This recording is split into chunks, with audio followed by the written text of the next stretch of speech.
Assalamualaikum warahmatullahi wabarakatuh. Saya Fakri Ardiansyah dari 12 IPA 4 akan menjelaskan hormon pada tumbuhan.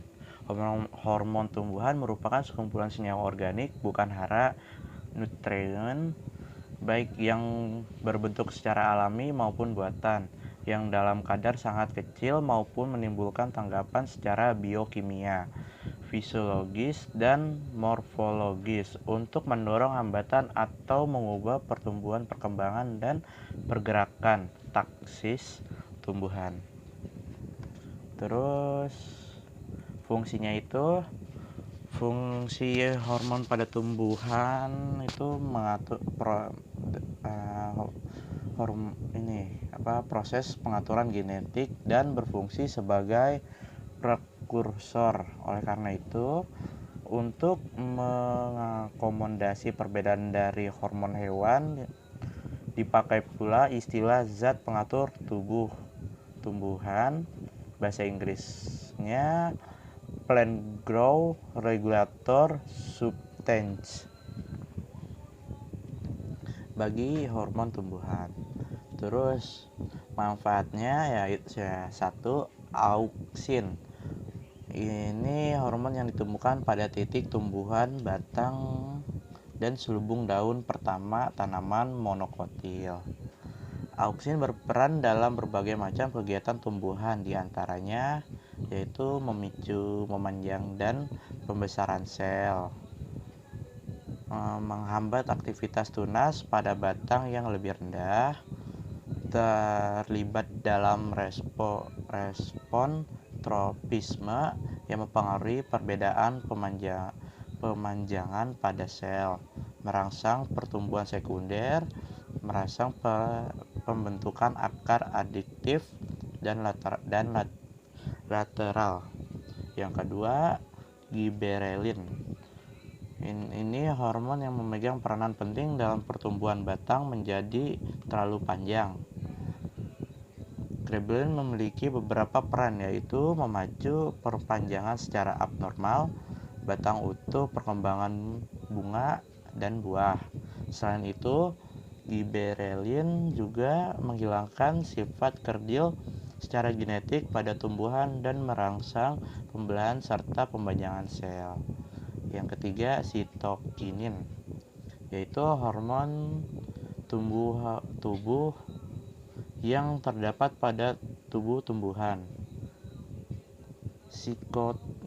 Sitokinin merupakan fungsi merangsang proses pembelahan sel, menunda pengguguran bunga, buah, dan daun. Hormon sitokinin juga mempengaruhi pertumbuhan tunas dan akar, meningkatkan daya resistensi terhadap pengaruh yang merugikan, serta penghambat menguningnya daun. Yang keempat, gas etilen. Tumbuhan yang menghasilkan gas etilen untuk merespon adanya tekanan, kekeringan, luka, dan infeksi. Gas etilen juga mempercepat kematangan pada buah, menyebabkan pertumbuhan batang menjadi kebal dan kokoh.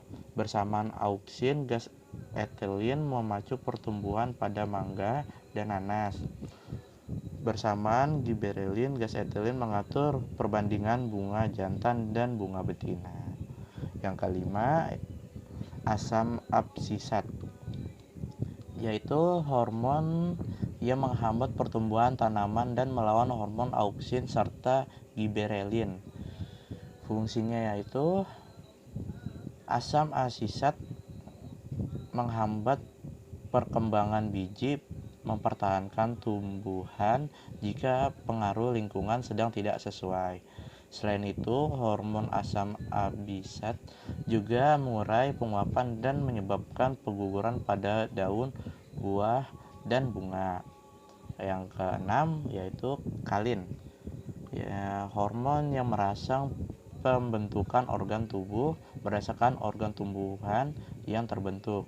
Hormon kalin dibedakan menjadi kaukolin merangsang pertumbuhan batang, rizokalin merangsang pertumbuhan akar, filokalin merangsang perbentukan daun, dan antokalin merangsang pembentukan bunga.